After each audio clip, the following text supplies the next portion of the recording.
Yo siempre he dicho que las personas se conocen más en los momentos difíciles que en los momentos fáciles. Porque cualquiera está cuando todo está bien, pero dime quién está cuando todo está mal.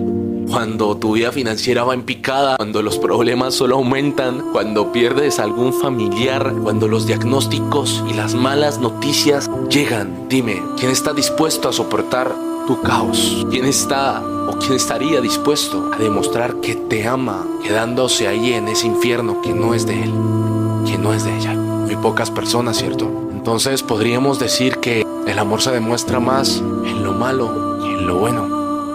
Porque no todas las personas están dispuestas a quedarse sabiendo que les es más saludable irse. Así que valdría la pena implementar estas conversaciones con las personas que más amas. Porque tarde o temprano las temporadas malas van a llegar. Y solo tú tienes el poder de saber por quién te quemas las manos.